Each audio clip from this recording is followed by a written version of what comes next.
I'm Julie Haddock-Millar, and I'm the EMCC Global lead for ISMCP. So for those that don't know, EMCC Global offers 9 accreditation routes. And when I joined actually in 2016, there were 4.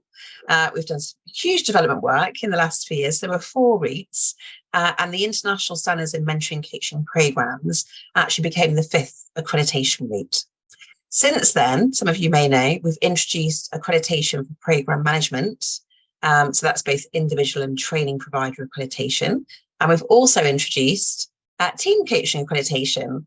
So individual and team coaching accreditation. But I support in all areas, but I particularly support and look after the ISMCP accreditation for organisations.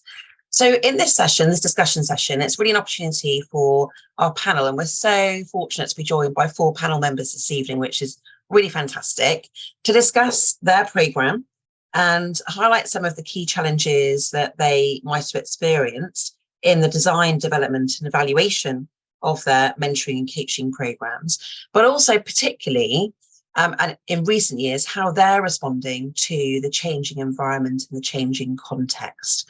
So really key are those changes and how they're responding to those. And of course, what the future is for their mentoring and coaching programs in their particular context. So for the format of the session, we'll introduce our 4 panel members in a moment. So each panel member has been asked to think about 5 questions. So only 5, as we only have an hour and a half, and there's 54 of us on the call this evening. So in the first session, our panel speakers will be thinking about the overall aim of their programme, their participants, and the challenges that their programme addresses. Then we'll have a break. And in that break, what we're going to do is ask you to pop any questions that you might have in the chat box. And I'm going to ask my colleague Anna, who's one of our EMCC Global Accreditation team members, to just have a look at those questions as they're coming up in the chat box.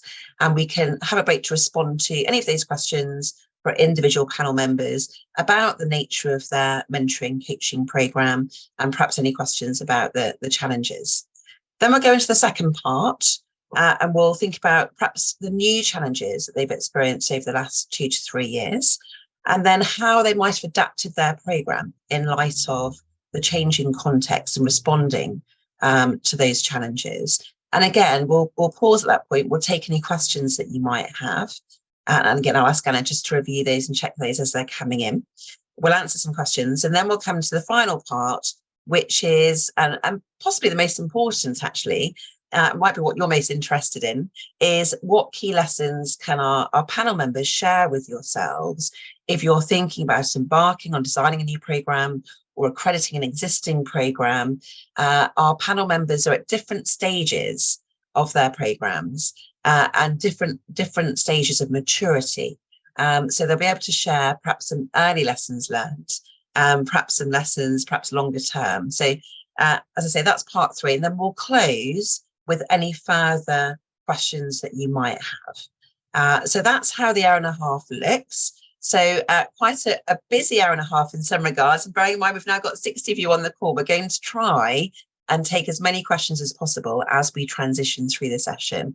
And I have asked our panel members to try and keep each section in their discussion down to about 5 minutes for each section each. So that might be a real challenge, bearing in mind the magnitude of some of the programmes that we're going to hear about this evening. So our panel, I'll ask our panel members to introduce themselves in just a moment, but we've got some really wonderful panel members and organisations. We have Agnese from Medicine Sans Frontières Norway. We have Sarah from NIHR, National Institute for Health and Care Research, Effie from Sherry Blair Foundation for Women, and we've got Rory from Edelweiss. So we've got some really, really fabulous organisations, some really wonderful panel members that we're very willing to share their experience with you around their programmes. So what I'm going to do is, if I can just ask our panel members to briefly introduce themselves and just the nature of their programme, and then we'll go into part 1.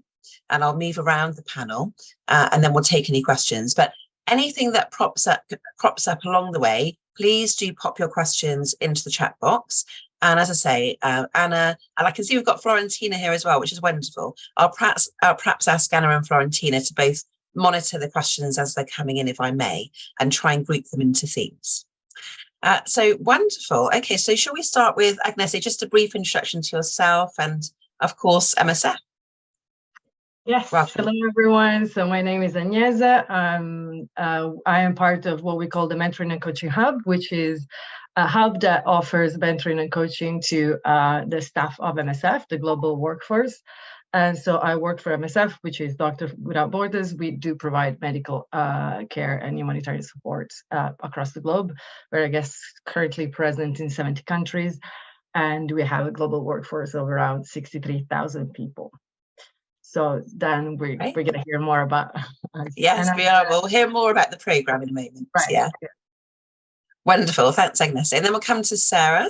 Evening, Sarah. Hi, good evening, everybody. Thank you, Julie, for such a lovely introduction. I'm Sarah Howarth, and I'm the Development and Support Manager based at the NIHR, which is the National Institute for Health and Care Research. I'm based within the NIHR Academy. I'll get into a bit more detail about who we are and what we do in the next question. I've got overall responsibility for our leadership development provision, which includes the mentoring programme that Julie's made reference to and what we're talking about tonight. Wonderful. Thank you, Sarah. And Effie, evening. Hi, thank you, Julie, for that intro. Hi, everyone. My name is Effie. I am a Senior Programme Manager at the Schriebler Foundation for Women, and I currently help deliver our Mentoring Women in Business programme. Again, I'll go into a little bit more detail about that, but one thing to kind of mention is that at the foundation, the kind of key individuals that we look to work for, that we are working for, are supporting our women entrepreneurs. So a lot of the programs that we run here are very much centered around supporting and uplifting, as well as empowering women entrepreneurs from low and middle income countries. But yes, I look forward to talking in a little bit more detail about our programme and the work that we do here. Super, thanks, Effie. And Rory. Evening, Rory. Hi, good evening. Good evening. I'm the CEO of Adelia. Adelia is an EMCC accredited coach training provider. It's nice to see some of our graduates on the call, I guess. And we work very closely with the Munster Technological University. We've been with them since 2015, and they became the first third level institution globally to receive the ISMCP accreditation last year, and we're very proud of our association with, in particular, Munster Technological University. I know that sparked a lot of interest in some of the other third level institutions in Ireland and in the UK. So we're very excited and very, very grateful to EMCC because that framework was incredibly useful in so many ways. So lovely to be here. Thank you so much, Rory. And perhaps in the third part, with lessons learned, we might hear a bit more about that. So that might be something that our colleagues might be interested in. Right, so what we're going to do is come to the first part, which were the questions around a bit more about the aim of the programme, the community it serves, and the challenges that some of those individuals and perhaps as an organisation you might experience, just to help frame the programme and put it into context for our participants here this evening. And I'll come back to Agnese first. Agnese. Hello, everyone. So yes, the question is kind of twofolded for me. One is the overall aim. The other one is who are our participants in community. So the aim, very quickly stated in our mission statement, as it were a few years back, at least we are in the process of renewing it, is Mentoring and Coaching Hub offers mentoring and coaching to support the MSF global workforce, enhancing their personal and professional leadership. That was the focus we had decided back then when we started 5 years ago as a mentoring and coaching hub. So we really cared about the both personal and professional aspects of, the individual leadership, not necessarily the profession, the leadership in your title, especially because of the conditions in which we work and the strenuous, conditions of the work we do. And we really can't differentiate between personal and professional, maybe in a way that other works allow you to. So what the aim was really to take care of that, the person in itself, not necessarily only the professional side. so how to do that and how to support them in their leadership, we thought of offering individual coaching, team coaching, because as soon as we started to provide support to individuals through coaching and mentoring, we realized that also the team dynamics and the health of a team was incredibly important. And once we did that, we also realized that the organizational dimension to it was extremely relevant to operate on as well. And so we expanded and now are also providing organizational development support, always with the, from the lenses of mentoring and coaching. We also provide peer support facilitation because we do believe that it's all about creating that culture of seeing your colleagues as peers to learn. And so we do facilitate more and more these type of initiatives as well. And how do we achieve all this? Well, we decided to train internally our mentors and coaches, meaning that we provide, we take our staff and then, through a selection process, they decide to become mentors, we train them. They also can apply to become coaches and we train them internally. We provide continuous professional development. We have community of practice where they can meet and create this sense of community. We provide coaching skills workshops for all of our staff.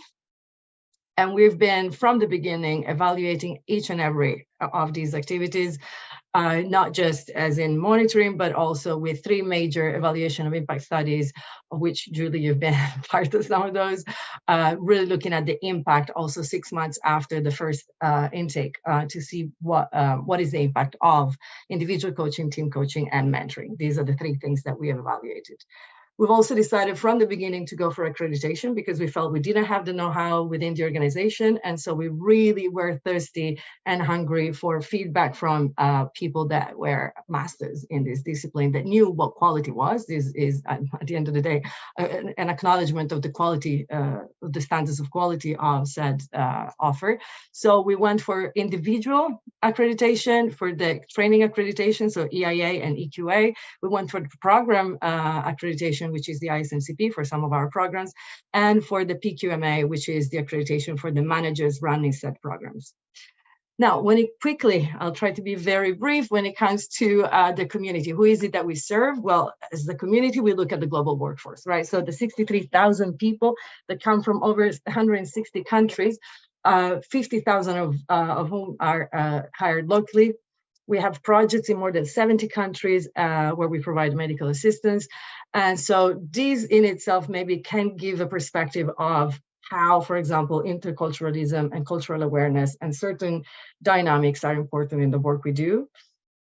So yeah, for mentoring, we specialize, we kind of decided to frame it also with a component of onboarding. So we provide it to people that for the first time are covering a new position, a new role, whether they're old MSFer, but just in a new role, or whether they're for the first time with MSF. Then for coaching, instead, we decided to open it to basically everyone. As of now, we have trained 100 coaches since 2017. We've had 520 individual coaching relationships. We've had 60 team coaches and provided 50 workshops on the coaching skills.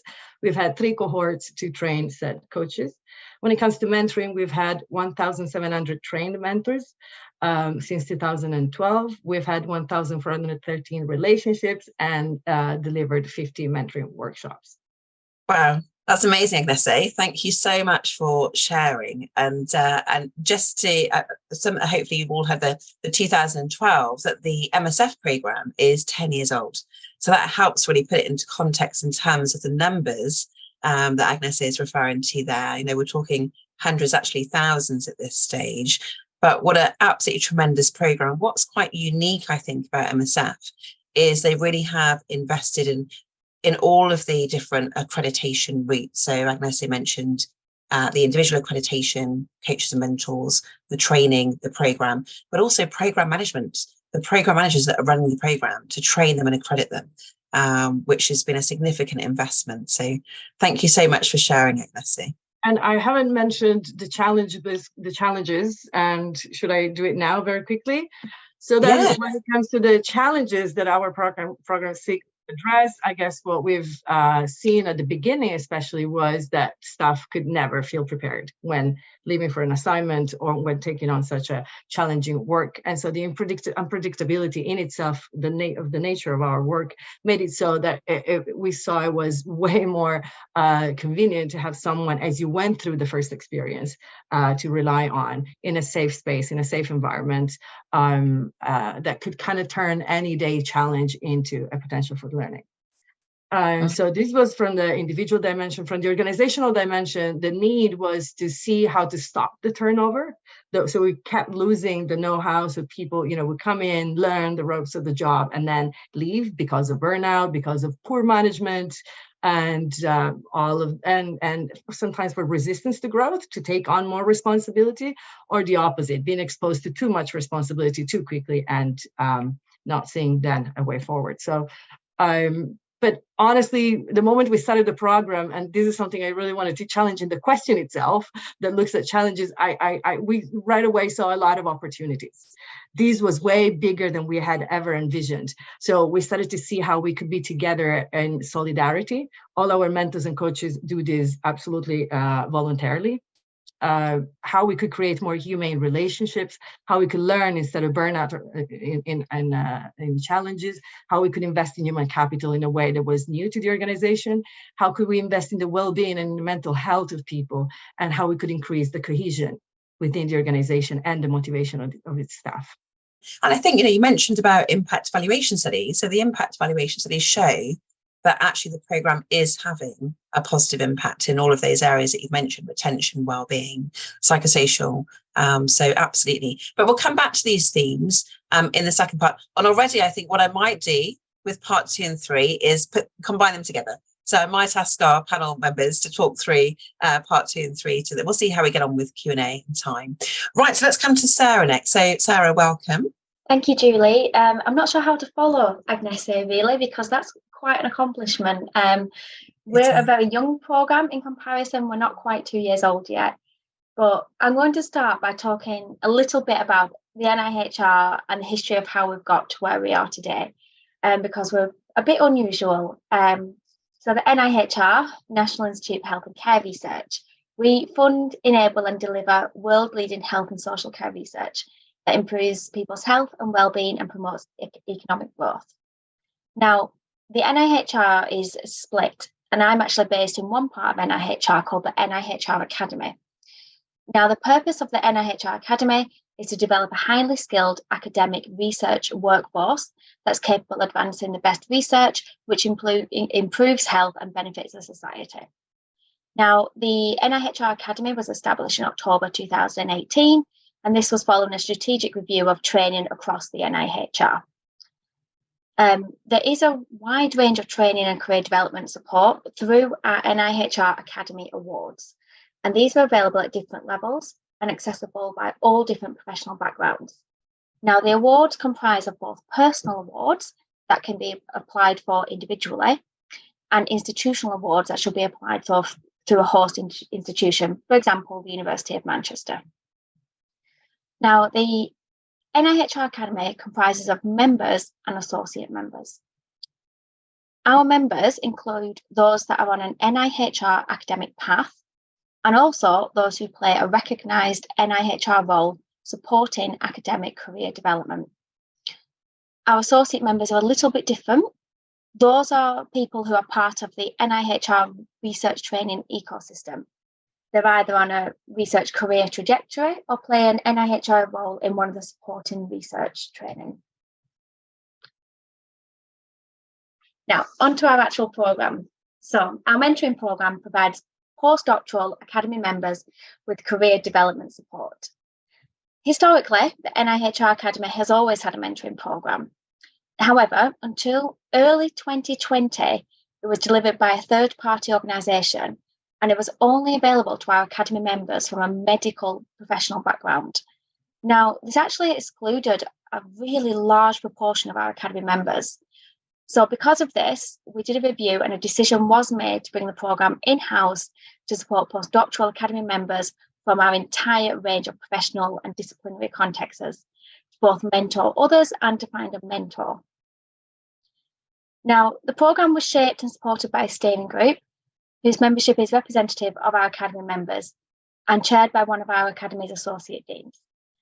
This really helped us to design a programme that suited the needs of all of our Academy members, regardless of a professional background, which is something that the previous programme just did not address at all. Now, the first cohort of the refreshed programme launched in February 2021, so we're just over 18 months old, and we've just launched our 6th cohort this month. Overall, so far across all 6 cohorts, we've had 175 successful matched pairs, which we're really proud of. Now, I think the next part of the question was for me to talk about the challenges that our programme seeks to address.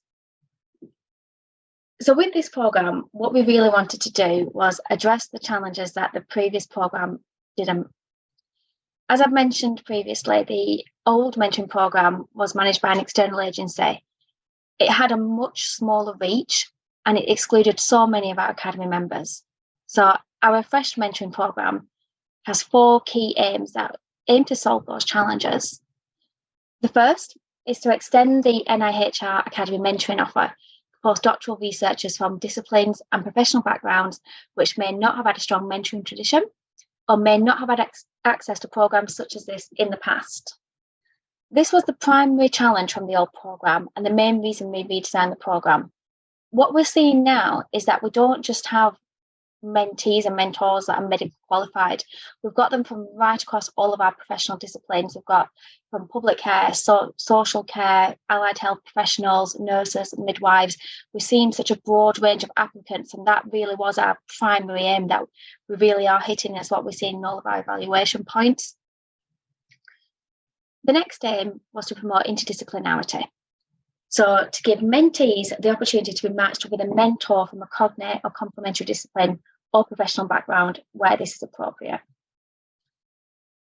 We also want to promote mentoring relationships between individuals from different organisations and institutions. Now, those 2 aims there, again, we've seen through our evaluation that all of these markers are actually being hit. And the reason that we want to address those is so that people can get outside of their institution. They can seek mentors from disciplines that they may never have had access to before to gain different insights and objectives into any sort of challenges within their careers. And finally, our last aim of the programme is to promote equality, diversity and inclusion through engagement with and learning from underrepresented groups. Now, through all these aims and objectives, we're really fostering a cross-culture community. And we found that our mentees and mentors have all reported really rich career insights from being paired with people that they just wouldn't normally have ever had access to or contact with. And, you know, we're only a young programme, but we're just really proud of how far we've come in this past 18 months. Thanks so much, Sharon. As you say, you've come such a long way in 18 months to have 6 cohorts and over 170 match pairs is a really tremendous achievement, because often programmes start very small and take a number of years really to develop to have those kinds of numbers. So thank you so much for being here tonight and sharing. Right, we're going to come to Effie now, and I'm really pleased actually that Anna is on the call, because the Sherry Blair Foundation for Women programme is another accredited EMCC Global programme, and Anna was the accreditation assessor, which is brilliant. So, but Effie, over to you. Thank you, Julie. Hi, Anna. Good to see you again. So just going to kick off, I'm going to start with what our programme does before kind of moving into kind of how it fits into the wider mission of the Julie Blair Foundation. So our Mentoring Women in Business programme was born from the belief in the power of mentoring, the role technology can play in building connections, as well as community being a really powerful force for change. On our mentoring programme, we match experienced business professionals from around the world with women entrepreneurs in low and middle income countries for a cross-border, completely online mentoring journey. Our mentors and mentees work together for 1 year on the mentees' personal as well as business development goals and ambitions. We also ask our mentors to kind of think about kind of what they want to kind of gain from the experience and their kind of learning outcomes to develop an action plan that they will then work together to achieve. Our mentors and mentees are able to really combine their strengths and talents together to really make really kind of powerful strides in their lives. When it comes to the women entrepreneurs that we work with on our program, our women are all driven, pioneer, game changers who come from over 100 different countries. Our women have started and created businesses in a range of different sectors, including hospitality, electronics, retail, education, health, you name it. I'm pretty confident we've had a woman on our program work in that sector before. And when it comes to the kind of business stages of the women entrepreneurs that we have, that also does range as well. So we do have women who are at the very early start of their entrepreneurial journeys, i.e. just about to launch their businesses, or have only just launched their businesses and are in the kind of startup phase. So women entrepreneurs who have been running their businesses for a number of years. The mentors, I should also say, are also quite similar in the sense of their diversity as well. And they come from a range of different backgrounds and bring a huge amount of experience and knowledge to share with our women entrepreneurs. And they themselves also kind of come from over 80 different countries.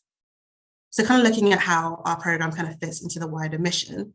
For those of you who don't know, the Julie Blair Foundation's core mission is to help release the potential of women entrepreneurs in low and middle income countries and close the global gender gap in entrepreneurship, empower women to not only start, grow, but also sustain successful businesses, and which will enable them to have the tools and the means to really define not only their futures, but the futures of their local communities, their families, and society. At the foundation, we have a vision that every woman and girl should be able to enjoy equal economic opportunity and live to their full potential. So our program and many of the other programs that we run here at the foundation have really been designed and tailored to support what we consider to be the missing middle, which impacts disproportionately women entrepreneurs, particularly in low and middle income countries. And when we talk about the missing middle and kind of the impacts that they kind of have to deal with, we're talking about things such as inequality in investment, not being able to access skills training, business development opportunities, as well as accessing things such as technology, internet, access to markets and networks.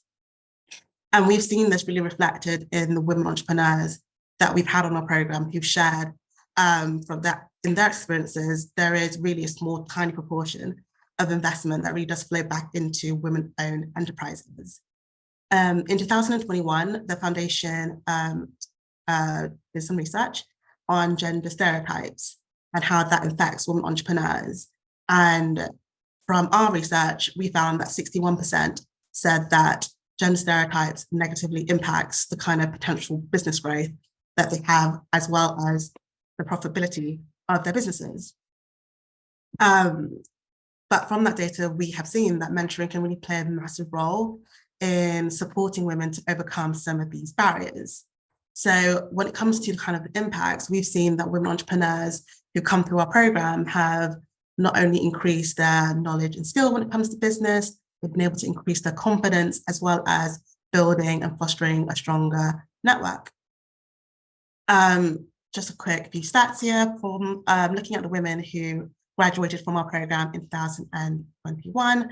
98%, for example, reported an increase in business skill, 68% saw an improvement in their business performance, whilst 72% reported an improvement in their confidence and an increase in their personal networks. That being said, we also do kind of want to shine a highlight on our mentors who come to our program, who are able to really kind of share a huge, diverse amount of insight and advice and wisdom, as well as guidance to the women entrepreneurs on our program. And one of the things that I do want to stress about our program is that we do kind of consider it to be a kind of two-way process, where the learning is not just for the outcome, not only the outcome for the women entrepreneurs on our program, but also our mentors as well. So a lot of time and a lot of training and guidance is really invested in ensuring that both our mentors and mentees are able to kind of come away from our program with some really valuable insights that they can take away. Thanks so much for sharing, Effie, and you know, what a tremendous programme. And just for those that are not aware on the call this evening, both the Julie Blair Foundation and the MSF mentoring programme both have the EMCC Global ISMCP accreditation. Both achieved gold, which is the highest level of accreditation. And I think actually that both were absolutely outstanding. I know certainly Anna's feedback and Chandana with MSF was just, the tremendous impact the program has, not just on the program participants, the mentees and the mentors, but how that really reverberates. And we see that really across the organisation as a whole. So thank you so much for sharing this evening. And next we're coming to Rory, and do pop in any questions that you have in the chat box as we go along. Rory, thank you for joining us. Thank you. I think we have loads to learn from the last three speakers. Our program is based in a third level institution at Munster Technological University. In 2015, we had very humble aims really when Adelia got involved with an amazing lady called Maurice Birmingham in the teaching and learning unit there. And our aims were essentially to support newly appointed lecturers. It was a very simple, supportive mentoring program, trying to, as Agnesa said, burnout was a big problem. And initially that was our aim, and started with 6 pairs, mentor-mentees. And within 2 years, we had over 100 pairs of active mentors. We then started to look at the how we upskill staff, how staff could maybe there was certainly some frustration around the didactic approach to lecturing as it was seen at the time. So coaching in 2017-18 was still quite young, certainly in the university, and we partnered with EMCC, and we started the individual accreditation programs, and they were very successful. There's been nearly 400 staff members have gone through an EIA foundation level accreditation at this stage, and many of them have gone on to do practitioner level. And it was around that time that we discovered the ISMCP framework, which proved to be incredibly helpful to give us an idea of what the hell we were doing. We knew we had a general idea that we wanted things to get better. But this gave us the right questions to ask, the right areas to look at.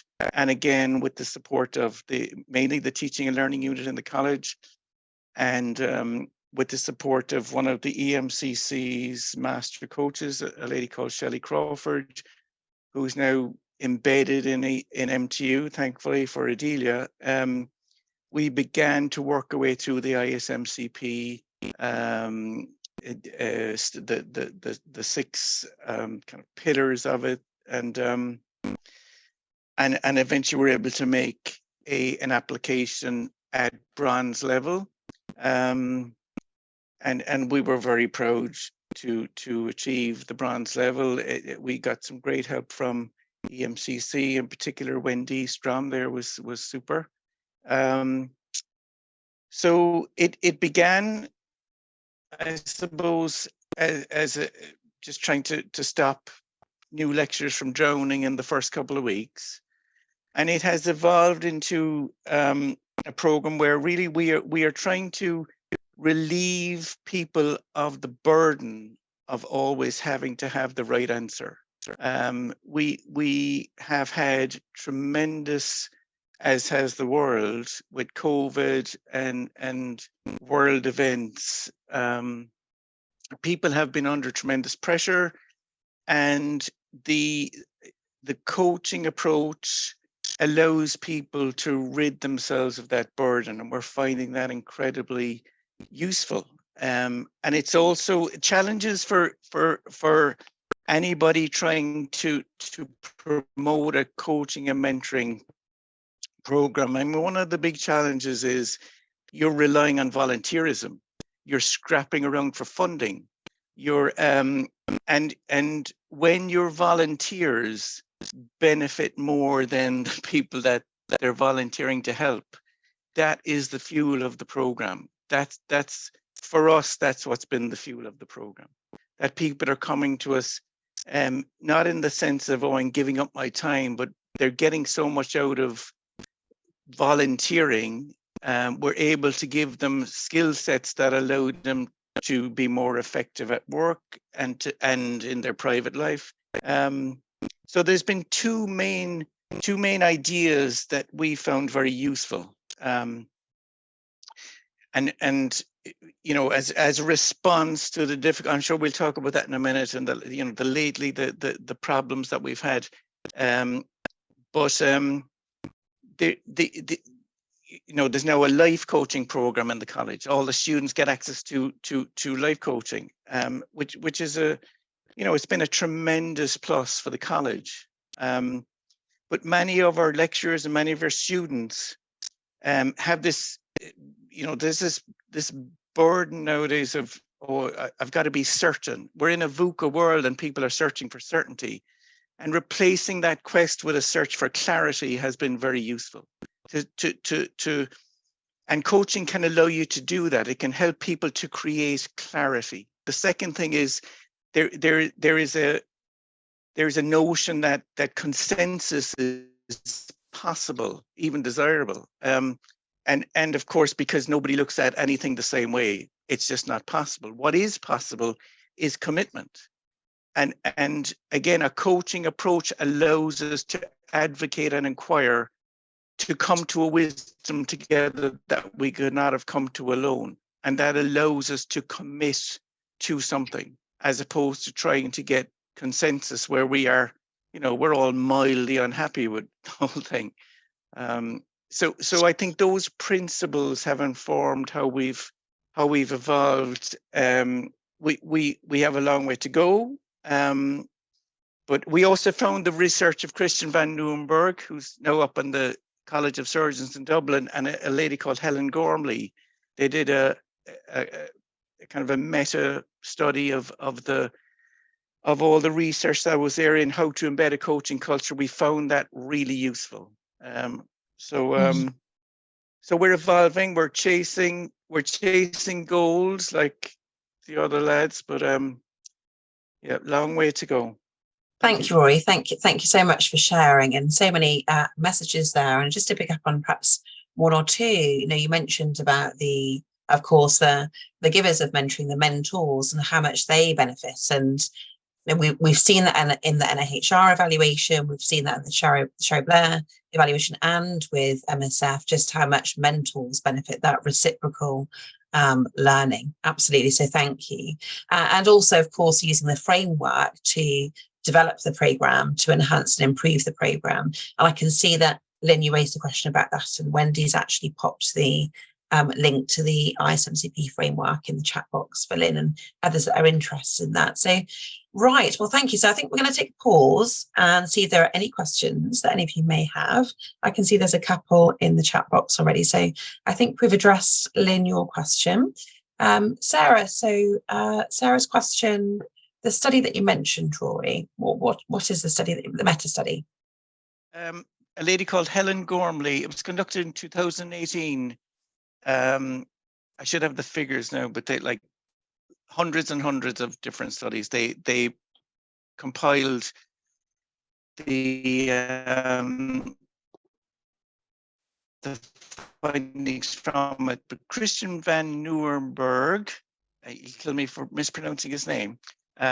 Himself and Helen Gormley did this a massive study, and essentially came to three conclusions. One is that if unless management buy in, that it's very difficult to embed a coaching culture. That was, you know, the first one. So management or leaders taking an active role in it. The second was that the institution or the organization will have embedded a coaching culture when it is implicit in how they interact with their stakeholders. In other words, that it's not kind of piecemeal. And the third is the third conclusion, which will surprise nobody, I suppose, that it takes a long time to do it. Now that's a very quick synopsis, but I can send people the link. I just don't have it here. I probably should have, sorry. But Christian, if you Google Christian, he's all over the place. Oh, wait a second. Duncan. Thanks, Duncan. Yeah. Is this a development coaching culture? That's it, Chris. Duncan, you're a gentleman. Oh, wonderful. Thanks, Duncan. Thank you. Appreciate it. Thank you. Sarah, was there anything else you wanted to follow up there with that question? Yeah, so any further questions about the first part? And what we're going to do is combine parts 2 and 3 so that we can finish on time this evening.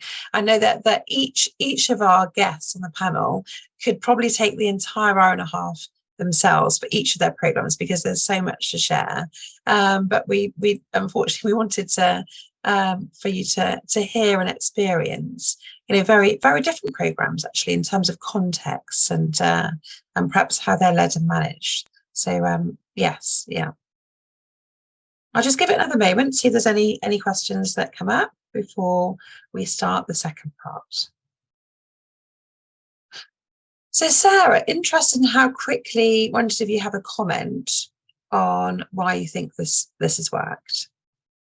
So anyone that would like to take that first of our 4 panelists, is that how quickly the organisations have been able to build a mentoring or coaching culture, Sarah? Yeah, so I'm just curious because of what Rory was saying there about taking a long time. I certainly felt that point resonate with me and the work I do. But what I've heard, and maybe it's to do with the situation we've been in, is actually just really impressive if you've commented on how quickly some of these mentoring programs in particular have got going. So I just wondered if anybody noticed that when they were doing that and if they had any view on why they think that might have happened reasonably quickly. So Yeah, certainly, Sarah. Let's come to you first. Yeah. Yes, I can jump in here. Sarah may have made out that it happened quickly, but it absolutely didn't. When we were evaluating the old programme, we started evaluating it when we were coming to the end of the contract. The contract actually ended in 2019, and we extended it by 6 months because our review was taking so long. We actually started all of our thought process behind this in late 2018, early 2019. So the whole process of us reviewing, getting feedback from our stakeholders, from our academy members about, what do we want this program to look like? Who do we want to reach out to? The whole thing took about 2 years. So it definitely wasn't quick from our end. It has been launched very successfully, but I do believe that that's because of the work that we put in prior to all this with the reviewing that we did, and it really did just take time. Thanks, Sarah. And I think something that certainly helped from my perspective within HR, which Sarah's mentioned, is the steering group. So, and this goes back to Rory, your point around management support, those champions and those sponsors, is NIHR has a large steering group with key stakeholders, and they really do champion the programme, Sarah, don't they? Yes, they absolutely do. And they're from right across all of our ranges and professional disciplines, which means that we can make sure that this programme is right for all the different groups that we want to target, not just, one community. Thanks, Sarah. Effie, would you like to comment on the speed? We are now approaching our 10th year delivering the mentoring programme.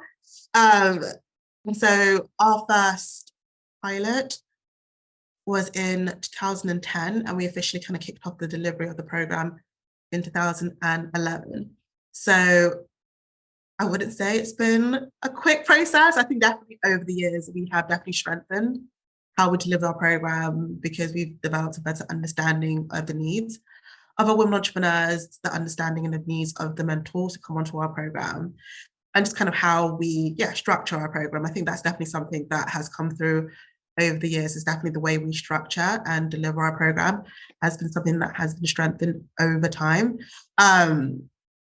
So yeah, I wouldn't say for us at least it was a kind of quick off the ground running. I think it's something that definitely has developed and that we've been able to kind of cultivate over the last 10 years to kind of get to a point where we are actually able to stand strong with the current programme and structure that we have, but also now have the opportunity to actually start thinking about different ways in which we can adapt what we offer to, again, have a wider outreach to meet and support as many women entrepreneurs as possible. So. Thanks, Effie. Appreciate it. what we're going to do is, I don't see any further questions in the chat box. I'm conscious of time. So we'll move on to part 2. And with part 2, I've popped, for the benefit of our panel members, I've popped the questions in the chat box. So I know you're well aware of these. So in part 2, we're really thinking about challenges over the last 2 to 3 years, how the programme has been adapted, but also the future. So in light of the current context, what the future might look like. And of course, any lessons learned that you'd like to share with those that are thinking about designing or accrediting a programme. So we'll move into combining parts 2 and 3. We've got about 40 minutes left for the session. So what I'm going to suggest is that for each of the panel members, so perhaps about 5 to 7 minutes each. I'll have to monitor the time carefully with this one. I didn't in the first. I let everyone just speak for as long as they sort of wanted to or needed to, but about 5 to 7 minutes, and then we've got time for any other questions at the end. And when we close, just to let the participants know that we're having a 30-minute networking session once this formal session is closed, which is an opportunity to be more informal, to connect with one another. But that comes at the end. So I'll come back to Agnese now for the 3 questions for part 2 and 3. Thanks, Agnese. Thank you. And can you give me a 5 minutes notice so that I know when I have the last 2 minutes so that I wrap up? Okay, so yes, let's look at the first part of the question, which is what new challenges have your community experienced over the last 2 or 3 years?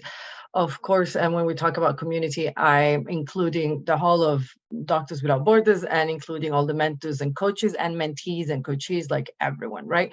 So we're talking about global challenges, in fact. One being the pandemic, and that was twofolded for us. Like, one was the fact that everything had to be translated online. So the amount of trainings we provided in person all of a sudden had to be translated into an online offer that could keep the appeal, could keep the human dimension, and was flexible enough for people working in all sorts of contexts and time zones to keep committing to. And the fact that we were also, in the response of the pandemic, we were like, as a humanitarian organization, we were mobilized to respond to the pandemic. And so we had the need to create what we call the short-term coaching, which was short-term in the sense that we were providing only 3 coaching sessions for people that were specifically hit by anything related to the pandemic, gaps in the field when it came to HR, to logistics, to, all sorts of things that we're experiencing, being stuck in a country, not being able to go back home. Like, there were all sorts of situations that emerged. So we would provide that, ad hoc support, and we had a fast track, meaning that we would skip a lot of the steps we usually have for matching someone. And we also, when it came to mentoring, instead decided to share our resources, because scarcity of the pool of mentors and of the resources to manage these relationship really hit us. So then we decided to go to a more shared kind of approach. So a lot of lessons learned that we learned there, especially also how do we keep the communication going and all, the little things you have to think when you're actually managing in consultation. Then when it comes to the global challenges, which again, I would question if they're challenges or opportunities, because as the way we experienced it is that there's been like a really strong push into activism in the last years. So when it comes to Black Lives Matter, the Me Too, the DEI, the decoloniality, the climate change, all these things created an opportunity and touched all of us. So all of a sudden we had something to work on that was relevant to everyone. Right. So it was very relevant to the humanitarian sector. It was relevant to the individuals, to the teams, to everyone. So then as we did in MSF, we started to look at, okay, how are we running our operations according to all these things, and then there was this kind of, look also to the organization itself. How are we built? How are we organized? How are we sensitive and receptive to these new trends, and are we apt to do what we need to do according to these new criteria, which were always been there but never really tackled? And so then we did the same thing, basically. How, as coaching and mentoring, how are we supporting people the best way we can? Are we neglecting some areas, some people, some vulnerabilities, some topics? Are we kind of blind to certain things? And so then we also looked inwards, and the way we we do our practice. And that came with a huge amount of learning, especially when it comes to ethics. So there was this double line going on. And so we felt really that we could really participate and boost some processes within the organization of self-reflection and restructuring by creating this safe space for dialogue, by creating individual support and also team support and organizational support. When it came to then how we have adapted then our program, which is the logical next step, well, it was, first of all, the offer in the form of the practice, right? So how did the practice have to change? What did we want our mentors and coaches to be aware of when engaging in such relationships? So we started with the training, and we, for example, with you, Julie, and David Klatterbach, we provided the mentors with an ethical mentoring training, meaning how do you support someone going through an ethical dilemma as a mentor? And that was huge. Like, it was really popular. It was a success. We also looked at ways of decolonizing coaching in MSF, for example. Like, there's this whole, idea now that we're still very colonialistic in the way we do things, right? And so how could we decolonize our approach, our practice in coaching and mentoring when serving a population that is so vast and so diverse? And then, of course, intercultural awareness and all sorts of other things. And then we also looked at the way we do group supervision and individual supervision. Was there anything we could do in the space of the supervision to support the reflection of our mentors and coaches on these issues? And we had a very good collaboration with Chairman Rush that is doing a PhD on the topic, and really brought in the critical element to the reflection. Critical is in socially aware, aware of social change, social justice, and things like that. We also looked at how well connected we were to the other professions that kind of touch on our field. So the psychosocial, how are we ready when it's needed to refer? And are we clear on the lines there? Okay, great, thank you. And, or for example, on how to deal with the whistleblowing, with the speaking out, with the dealing with abusive behavior. Right? How do we report all that? So we really integrated a bit more into, what if trauma happens? What if there's discrimination? What if this and that? How are we reacting as a program? As a team, we also went through major changes given all of this. And we decided also to go for a flat structure, so we don't have a team leader anymore. We're all kind of on sharing those leadership functions. And I could talk an hour just about that. And we changed our vision. So the vision I mentioned at the beginning actually changed, and now we don't have the final version yet, but it has a lot to do with words like learning, care, solidarity, foster inclusive and collaborative ways of working. It kind of parted from that kind of personal and professional support to leadership into way more of this embedded culture of dialogue and connection. Now, closing with the any learning that I could possibly give and extract from 10 years of experience, I'm not sure, but I would say seek is my key word. And when I say seek, I mean that sometimes, given all the challenges that we all rightly explain, that like things take time. If you want to change even the culture, like it takes a lot of time.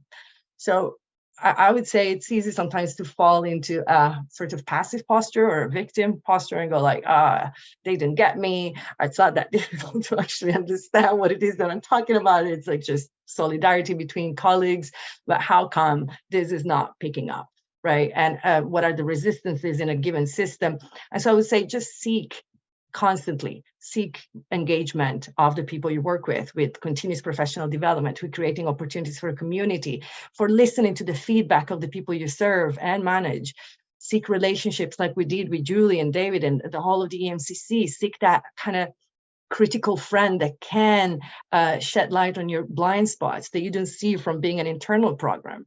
And seek the relationship with your stakeholders more and more. Seek ambassadors, not just the sponsors, but people that, by word of mouth or whatever, or like being in an influential position, can promote the message. Seek relevance. And actually here, I want to add, because when the question about time, there was relevance, reputation, and representation that for me were the key things I would work on. So keep being relevant, because if you respond to the needs, you will at one point be called. Reputation, we really worked hard with the accreditations and the quality to build it so that people could see us as a center of excellence. And the representation, making sure that every segment of society, every layer, every profile was represented in our pools so that, you know, this spoke to everyone. So, and the last thing I want to close with is seek discomfort. Because we all know that as long as we're in our comfort zone, we're not going to learn. We could be successful, but it's just not going to bite. It's just not going to be interesting, not going to be innovative. So let's remember to stay agile, stay, if you possibly can, simple, so that we can always play, always challenge ourselves, always transform. Thank you very much. Agnese, thank you so much. Thank you so much for sharing. And I think the word seek, great choice of words. And the 3 R's, relevance, reputation, representation, and the discomfort, you know, and as many of us, if not all of us, are mentors and coaches, you know, something that absolutely is key to our development of insight and practice. So thank you so much, Agnese, for sharing. Very much appreciated. Right, let's come to Sarah next. Sarah. Thank you. Once again, I don't really know how to follow that. Agnese, you're very inspiring to listen to. Now, I actually struggled a little bit with this question just because our programme is so new. So I may have taken a slightly different approach to this, and I hope you don't mind. And it might be a bit shorter than the others too. But as I mentioned before, our programme was launched in February 2021. So I don't have any new challenges. However, we did launch the programme right in the middle of COVID. So we have found that our audience and our community tended to all have the same challenge, and that being COVID. A lot of our, in fact, most of our programme participants had a 50-50 clinical and academic split. Now, what happened with the launch of COVID is that all of them are pushed onto frontline working. So a lot of the challenges that we had, well, that they had, it meant that their research and their awards, their academy awards, were put on hold for an unspecified period of time. No one had any idea how long this was going to last. This in itself came with so many struggles for our participants. And one of the biggest challenges that we've seen was our participants was balance, and it was them managing all of these commitments that they now had. It was not just balancing like their clinical and academic commitments throughout the pandemic, you know, and beyond, but also balancing home life, caring responsibilities, you know, with a career within this environment, and, you know, with COVID and frontline working. And it wasn't just our mentees that had that issues, it was our mentors as well, because so many of them had moved to 50-50 or even 75-25, and all of them just got thrust straight onto the front line. Burnout was a huge challenge, and it still continues to be a huge challenge within our community, again, in both mentees and mentors. And it goes back to this challenge that we've seen with balance and just managing the demands from, you know, clinical commitments, academic commitments, research, and also home life. Now, the programme participants that are not clinical reported feelings of isolation, loss of a sense of belonging, loss of connectedness, as well as feelings of guilt, feeling overwhelmed, and not being able to give everything 100%. So we address these challenges through our continued professional development sessions. We covered key themes and gave participants an opportunity to connect with each other, to share their experiences, to share their feelings. We developed sessions specifically focused on work-life balance and resilience in response to the feedback we've received. And these actually continue to be our most popular sessions. So it's an issue and a challenge that isn't going away. And then we also have drop-in sessions and peer support sessions for both mentors and mentees. And this has helped a lot of participants to combat some of those challenges and help them to share and connect in a safe space to communicate and to reflect. And we found that that's been really positive. So what key lessons can I share with you? Now, we took a continued improvement approach to this programme. So it means that we actually evaluate this programme after every cohort, and we make improvements. So that we're on our 6th cohort now. So it is something that we've documented. And I've sort of taken our top ones here to talk about with you today. The first one being to tailor your training and your continued professional development sessions to the needs of your programme participants. When we launched the programme, we developed some sessions that were about the stages of mentoring. So starting off with beginning the mentoring relationship and how to create goals and purpose, moving on to maintaining momentum, and then finally closing and celebrating success. Now, we still have those, but we wanted to develop more sessions. So after our first evaluation, we asked our programme participants, what do you want to see? And this is, of course, where all the challenges came up around work-life balance, resilience, burnout. And we also found that our mentees were really keen to find out about transitioning to be mentors. So we've developed all those sessions in addition, and they're so popular now. The second lesson is about flexibility and being flexible to the needs of participants. For example, when their needs change. We've always tried to adjust with our participants' needs. So we're actually trialling some different formats for our CPD sessions. And this is because as COVID has changed and people's commitments have changed, the 1 hour workshops that we were doing just don't necessarily fit in people's diaries anymore. And there's a want to return to face-to-face events as well. So we're trialling in-person events. We've got 2. We've got one in London coming up shortly and one in Leeds in the new year. And we're also trialling longer virtual workshops, so about 2.5 hours, where we merge a few different sessions together. And that's, of course, in addition to the online content that we have, the workshops and the 1 hour webinars that we already do. Next is to reiterate on several occasions what the expectations of the programme are. For example, the minimum numbers of hours required, or reporting, or the evaluation marker points that are expected of the programme participants. We've got a minimum of 6 hours of mentoring over a 12-month formal programme, and it's got 2 evaluation points, one at the halfway point, one at the end. Now, we have this information in materials, it's online, it's in the application form, it's even discussed at length at the orientation session.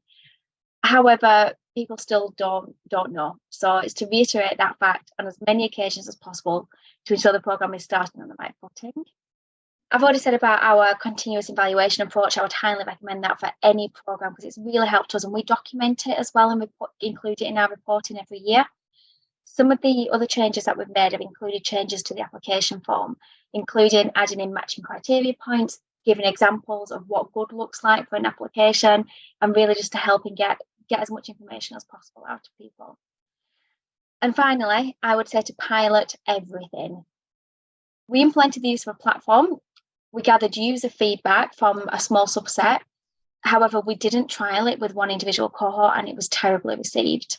It was time consuming. It wasn't necessarily fit for purpose for mass use. Had we have piloted this, then we would have saved a lot of valuable time and resource, but we didn't. And that was a definite lesson learned for us moving forward. And then finally, Julie, I think you said about what does the future hold? So we're new and this is all really exciting for us. We're actually just about to embark on a brand new project around extending our programme out to different awards. So at the moment, we're only open to postdoctoral award holders, but we've got more junior colleagues, which are pre-doctoral and doctoral awardees, and would really love to get a bit of insight into what they want to see from mentoring, because at the moment we don't cater for them. And it's also a really great opportunity for our mentees that are on the programme at the moment to transition into mentors for their more junior colleagues. And that's where the future's going for us. And we're about to launch the research project for this in January, with our aim to get a new programme up and running in about 12 months. So that's really exciting. And the other future holds for us is that we would love to become accredited, and that's something that we're looking at in the next 2 years. Yeah, thank you so much, Sarah. And, very well, it's a relatively new programme. There have been significant changes, and you have been very responsive, as you've said, to the individual needs of the participants. So we'll come to Effie next, but just before we do, so there's a question in the chat box, and perhaps Agnes and Sarah, and Rory, if I could ask you to have a think about this and perhaps respond in the chat box, and we can come back to it in the last 10 minutes. So were those challenges present even before the pandemic that you've referred to? So looking to the future, what would be the one idea you offer about how we respond to a changing world? So perhaps Agnes, Sarah, you could have a think about that and pop your one suggestion in the chat box, and then we'll come back to it at the end. Same for Rory. And then Effie, perhaps when you're doing your summary, there might be one one area of future focus. So over to Effie, thank you. And we've got about 5 to 7 minutes for yourself, just to allow some, ideally 10 minutes at the end for questions. Effie. Perfect, thank you, Julie. So, I mean, a common theme that's obviously been mentioned already by the other panelists when it comes to one of the biggest challenges our program faced over the last 2 years was obviously the pandemic. Obviously, when it hit, we kind of recognized that it was going to have a global impact across individuals and families as well as economies, but we also kind of recognized that the impact it could have, or it would have, on the women entrepreneurs and their businesses that we work with would go beyond not only their lives, but also their kind of economic independence and agency. So one of the first things that we did when the pandemic first kind of arrived was we reached out to our participants, as we really wanted to kind of hear directly from them about kind of how the COVID impact was impacting them individually, their families, their communities. We wanted to know or get some more insights into kind of how it's impacted, or how the COVID pandemic had impacted their enterprises, as well as what steps they had taken to mitigate it. We also wanted to know about what their support needs were, what kind of areas of training and topics of skill-based training they needed, or were their kind of current priorities. So in response to our survey, we did receive a lot of great helpful feedback and insightful feedback that really kind of painted a really kind of challenging picture of the landscape that many of the women entrepreneurs were facing. So for example, 93% of the respondents to our survey had mentioned that they had already been negatively impacted by COVID-19. Within that number, 44% had ceased operations temporarily, while 3% had ceased operations permanently. Our respondents also kind of mentioned having issues accessing customers, not only individually, but other businesses as well, which obviously then kind of impacted their kind of supply chains as well.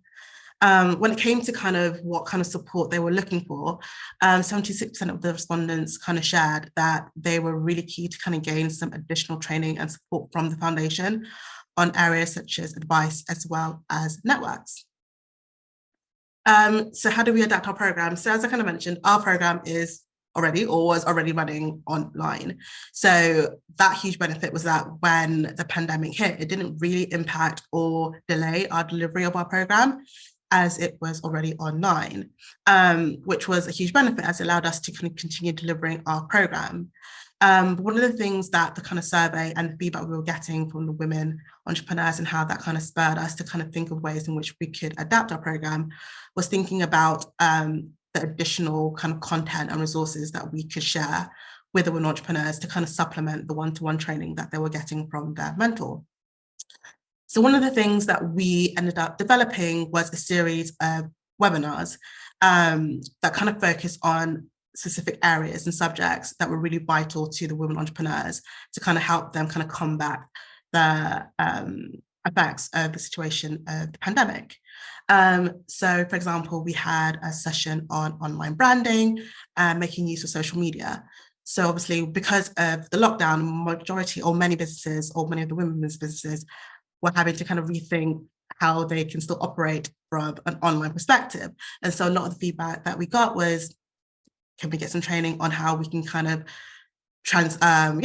diversify income, or translate or transfer our business from a store to actually developing an online business, as well as developing their social media marketing skills, learning how to use social media to really kind of push out those marketing opportunities that they had for their business.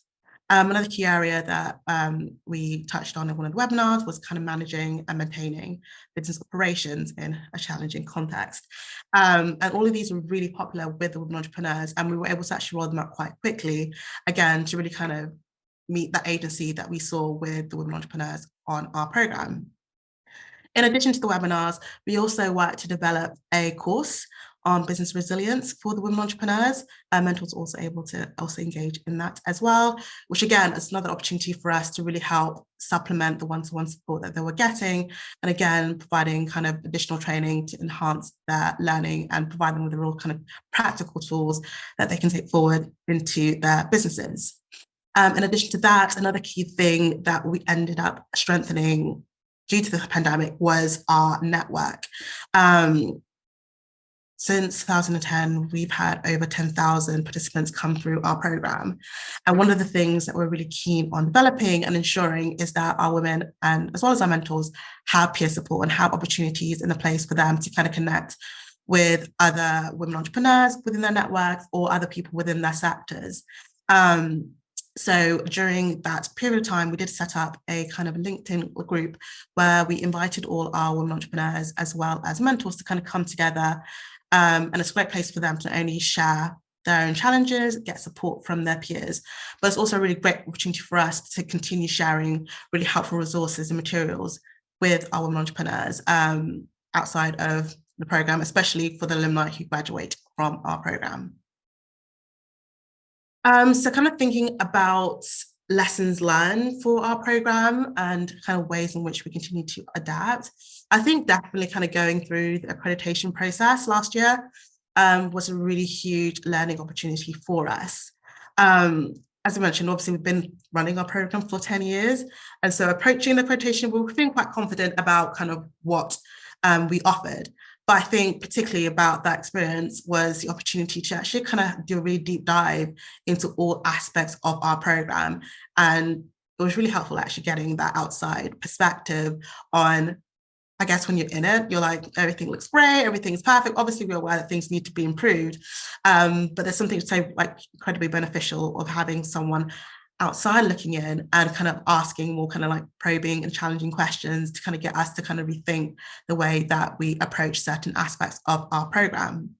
So looking ahead, we obviously kind of took that feedback and we have continued to improve the way that we deliver our program. And one of the, well, we have a range of different kind of pillars at the moment, and we have a couple of fires starring.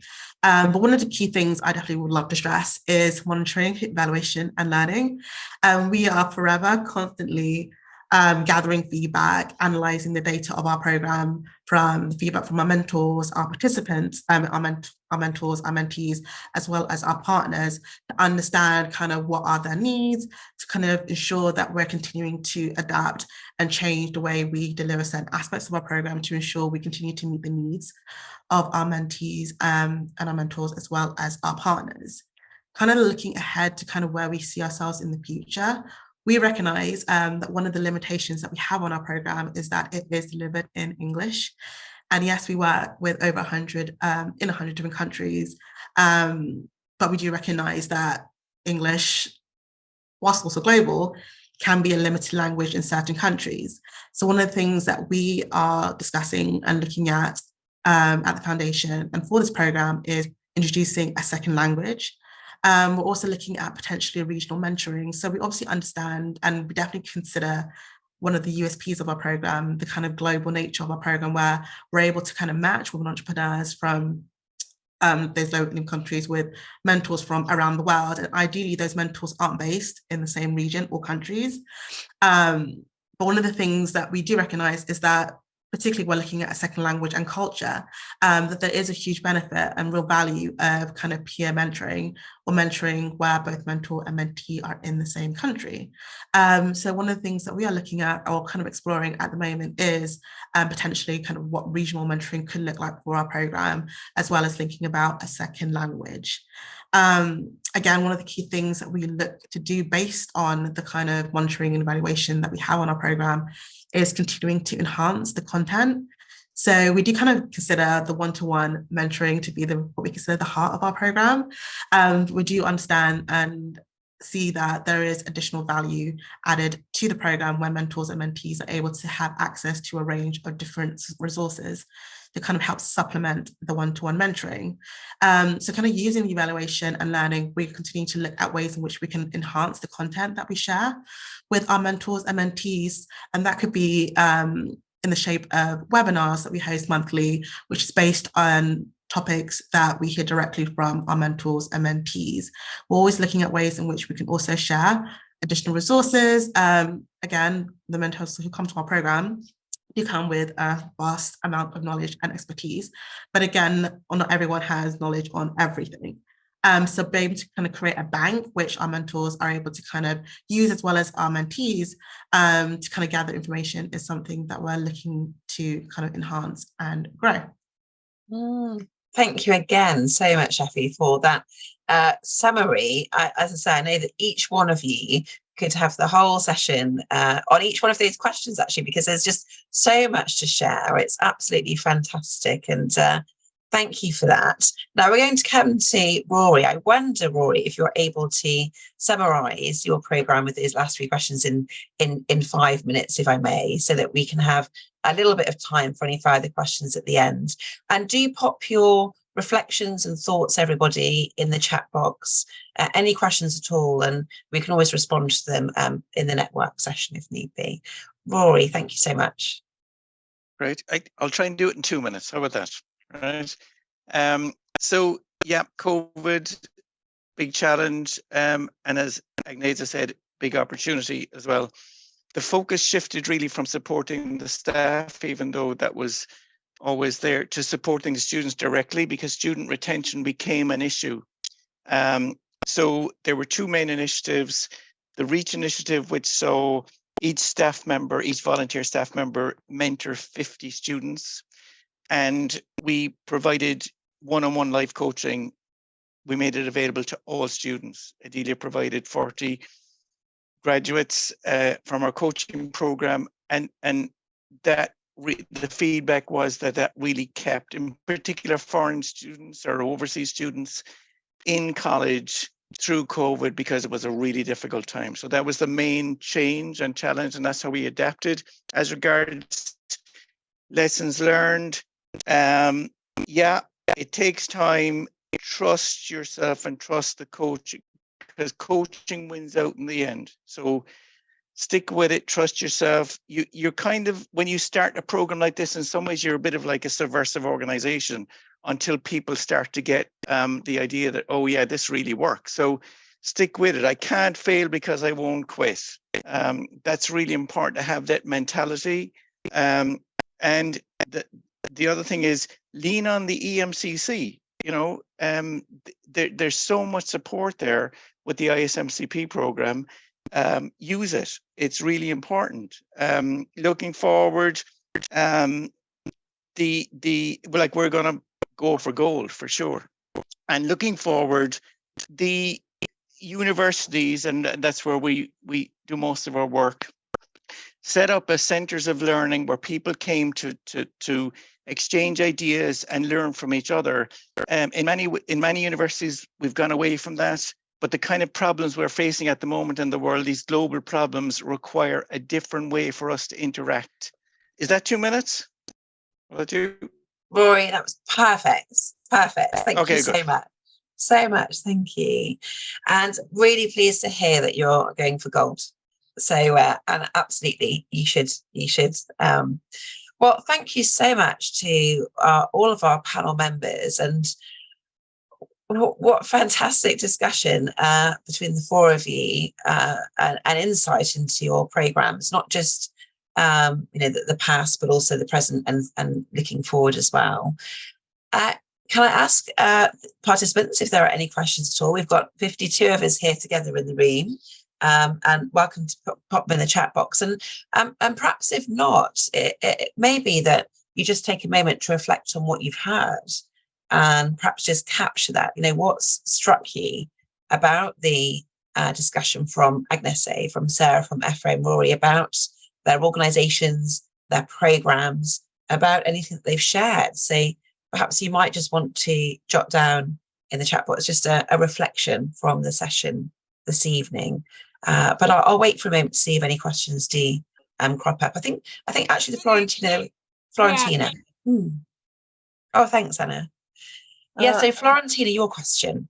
Yes, my question is how the panelists recommend that ISMCP accreditation to be done? When it's the best to be done? On the design phase of the program, or after the implementation of few cohorts, or other answer? I don't want to limit at these two. Yes, it's a good question.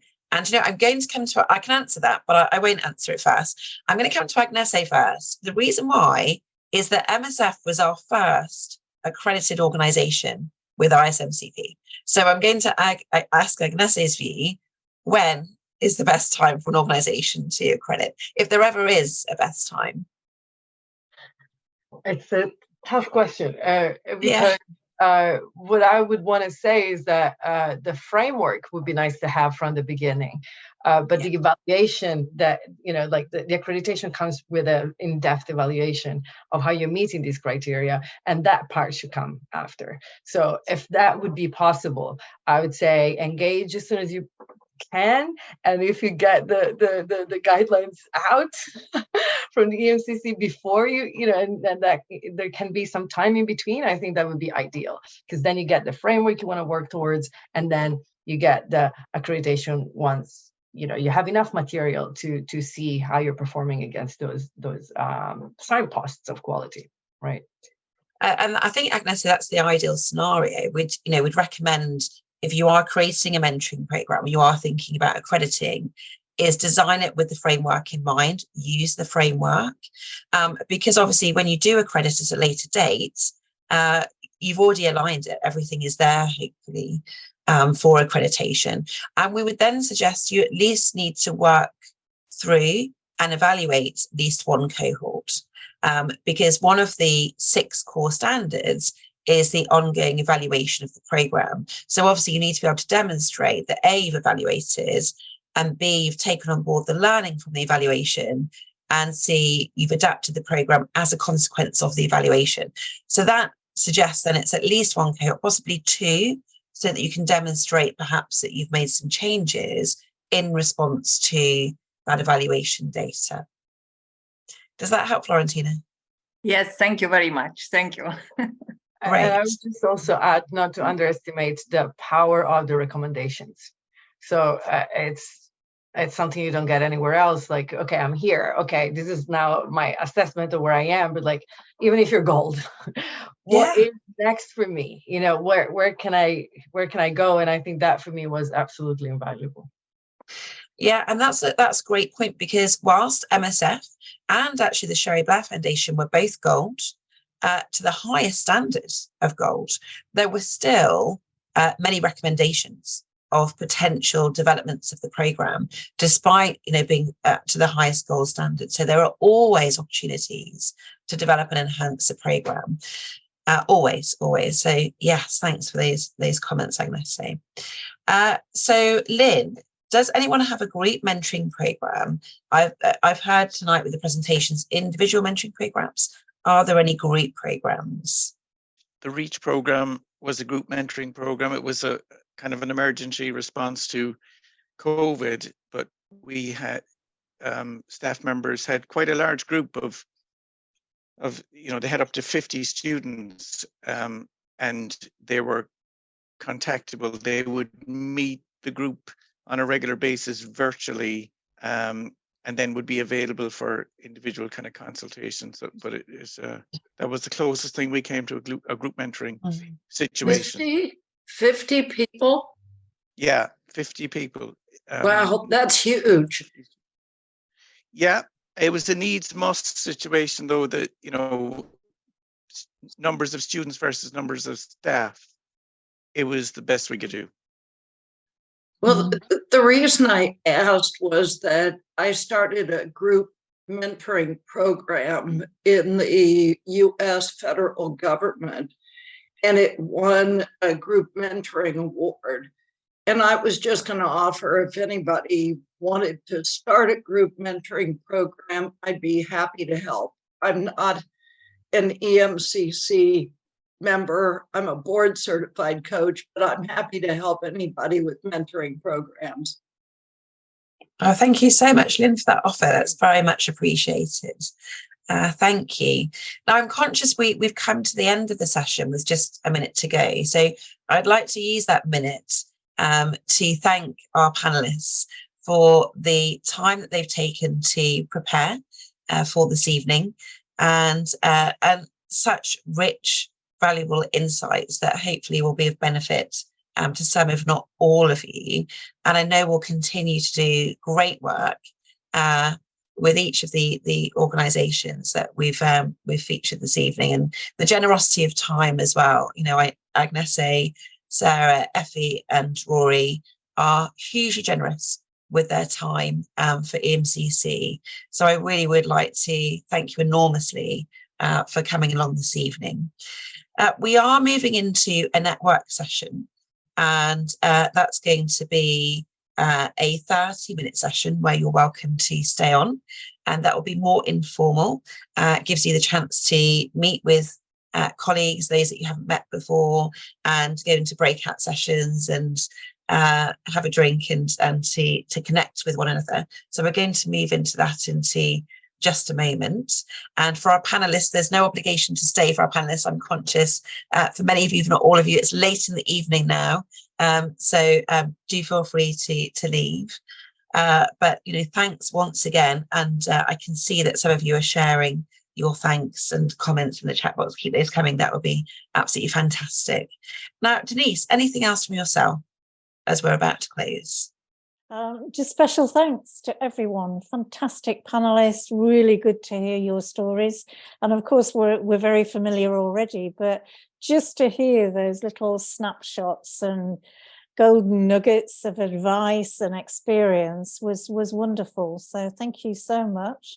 Thank you. I've just put a note in the chat. Thank you to all of you too. Do keep coming with your questions and do keep connected with Julie and her wider team. Florentina's on the call, Wendy is, Anna is on the call, and many others. So Wendy I've mentioned as well. It would just be great to pick up on those conversations like Lynn's just mentioned. So thank you so much, Julie. And Chandana's also on the call, who's one of our other key leaders in terms of all our professional designations. So thank you once again. Brilliant to see you all, and enjoy the networking if you've got time to just have a quick chat with people you've not met, and hope to see you in the next few days during the week. Thank you. Thanks, Denise. Thanks so much, everybody. Lovely to see you. I'll be staying for the 30 minutes, but thanks everyone that is leaving.